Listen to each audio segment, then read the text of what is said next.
Hello दोस्तों, आज हम कथा सुनेंगे भाग्य का खेल। तमिल प्रदेश में एक महान संत थे। एक युवा ब्राह्मण उनके स्थान की खुशबू से अभिभूत हो उनके पास पहुंचा। संत ने ब्राह्मण के अंदर ज्ञान प्राप्ति की ललक लौ देखी और अपना शिष्य बना लिया। युवा ब्राह्मण अत्यंत प्रसन्न हुआ और उसने पूर्ण निष्ठा से साधना की। शीघ्र ही वह गुरु के मनोकूल शिक्षा अर्जित करने लगा। एक दिन गुरु को तीर्थाटन की तीव्र इच्छा हुई। उसने अपनी इच्छा शिष्य के सम्मुख रखी। संत की पत्नी गर्भावस्था में थी। उस पर विशेष ध्यान की आवश्यकता थी। शिष्य ने सभी उत्तरदायित्व तो अपने कंधों पर ले लिए। संत तीर्थ यात्रा पर चले गए। समय आने पर गुरु की पत्नी को प्रसव पीड़ा प्रारंभ हुई। शिष्य कुटिया के बाहर बैठ गया। उसने देखा एक व्यक्ति उसकी कुटिया की ओर बढ़ा चला आ रहा है। उसने उसे द्वार से पहले ही रोक लिया। आंगंतुक ने कहा, मुझे रोको मत। तुम्हारी गुरु पत्नी की प्रसव वेदना बढ़ रही है। पर तुम कौन हो? शिष्य ने पूछा। देखो, अब बालक जन्म लेना ही चाह रहा है। मुझे अंदर जाने दो, किंतु पहले अपना परिचय दो। मैं ब्रह्मा हूँ। मुझे शीघ्र ही अंदर पहुँचना चाहिए। लेकिन क्यों? क्योंकि मुझे जन्म लेने वाले बालक का भाग्य लिखना है। तो मुझे बताकर जाओ, क्या लिखने वाले हो उसके भाग्य में? भाग्य मैं नहीं, मेरी यह सलाका लिखती है उसके पूर्व कर्म के अनुसार। इसलिए जब तक यह न लिखे मैं बता नहीं सकता।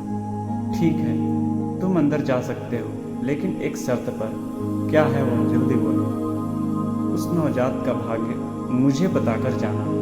ब्रह्मा ने आश्वासन दिया और लौटकर बताया, उसकी गुरु पत्नी ने बालक को जन्म दिया है। इस बालक का कठिन जीवन है।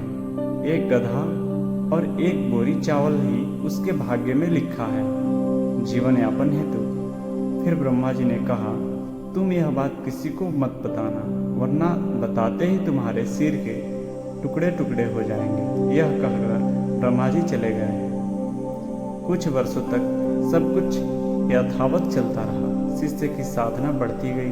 पुनः गुरुजी को तीर्थाटन की इच्छा हुई। इस बार भी उनकी पत्नी गर्भवती थी। प्रसव का समय आया।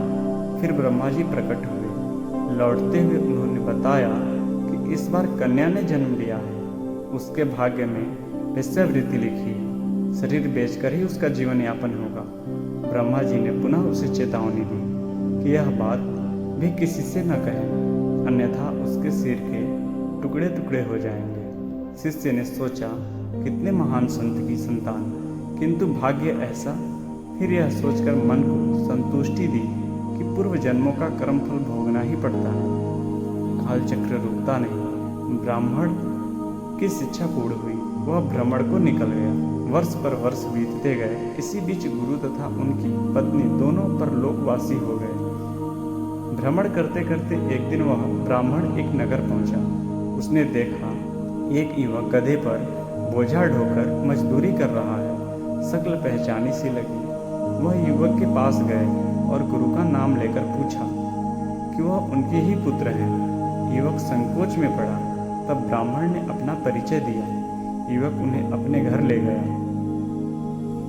घर पहुंचकर युवक ने ब्राह्मण को अपनी कठिनाइयों से अवगत कराया।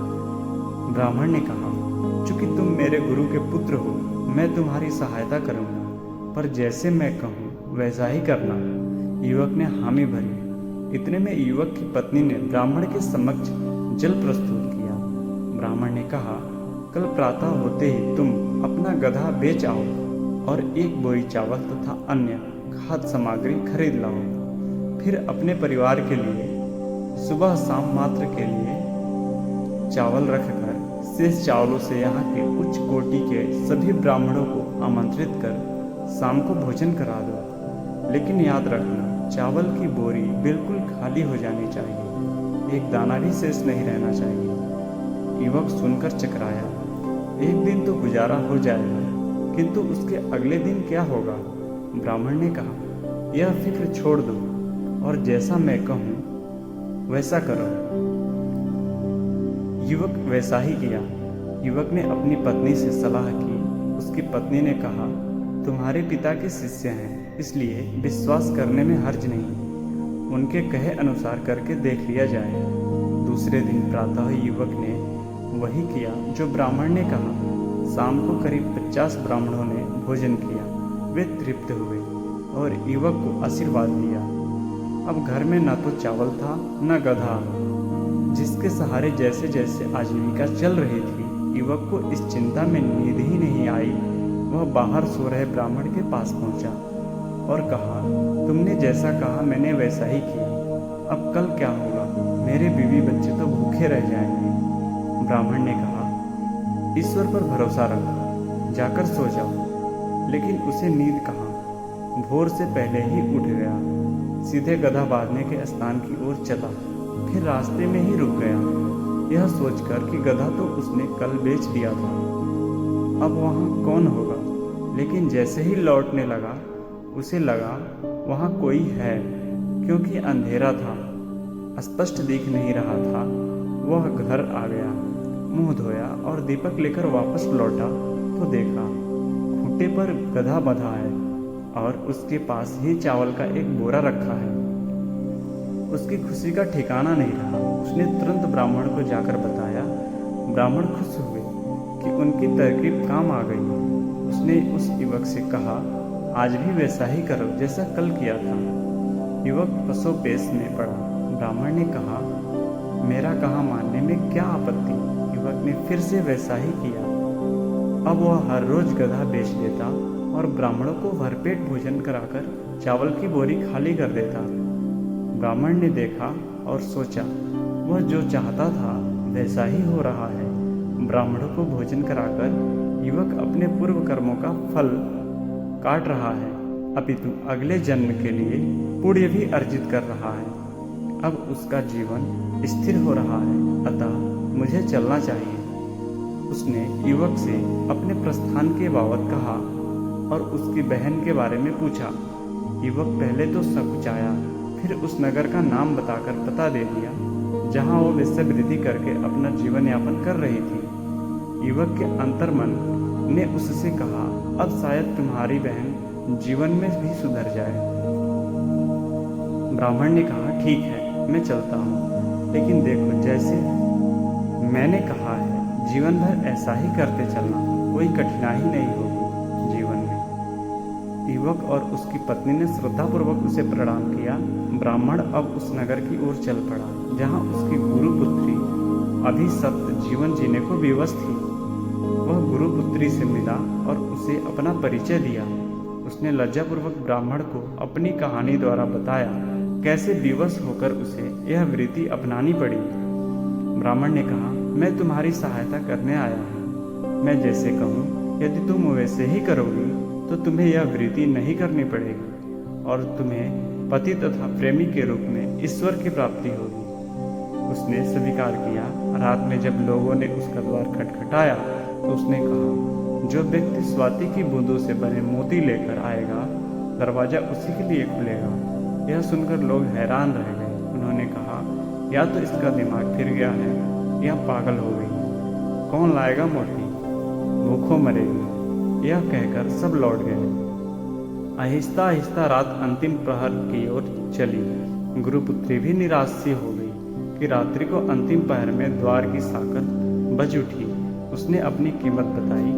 बाहर से उत्तर आया, द्वार खोलो, मैं मोती लेकर आया हूँ। गुरुपुत्री खुश हो गई और उसने द्वार खोल दिया।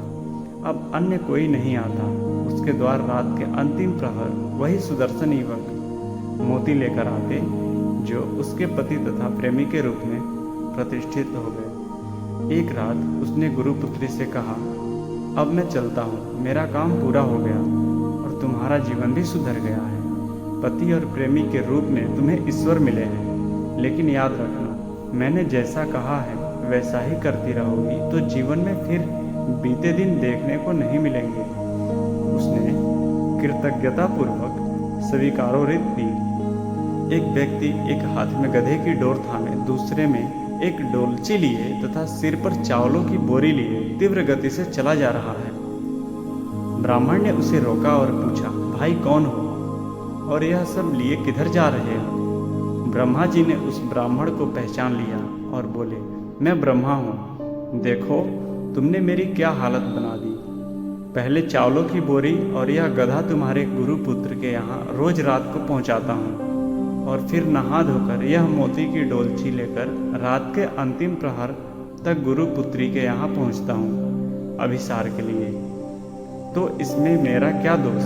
भाग्य तो आपने ही लिखा है उन दोनों का, किंतु तुमने अपनी चतुराई से उस भाग्य को मात दे दी है। अब कृपया मुझे बख्शो। देखो चावल की बोरी ढोते ढोते मैं गंजा हो चला हूँ, तो मैं क्या करूँ? सब कुछ तुम्हारे हाथ में है। पूर्व जन्म के कर्म बंधन अब तक तो कट गए होंगे। दोनों को सुखमय जीवन प्रदान कर दो, तुम्हारे कष्ट भी दूर हो जाएंगे। ब्रह्मा जी ने प्रसन्नतापूर्वक उसकी बात मान ली। क्या पढ़कर उसने मेरी ओर देखा और मैंने उसकी ओर। उसकी आंखों की स्वाभाविक चमक लौटने लगी, जो आपाधापी में जाने कहाँ खो गई थी। बेलायादन सोचने लगा कि आखिर इस दौड़ का अंत कहाँ है और इसका गंतव्य क्या है। मनुष्य सुकर्म करे तो जितना लिखा है उसके भाग्य में वह तो उसे अवश्य ही मिलेगा। इस कथा की भी यही शिक्षा है कि आडंबर भरा यह वैभवशाली जीवन संतोष, सुख और स्नेह की कीमत पर क्यों। धन्यवाद दोस्तों।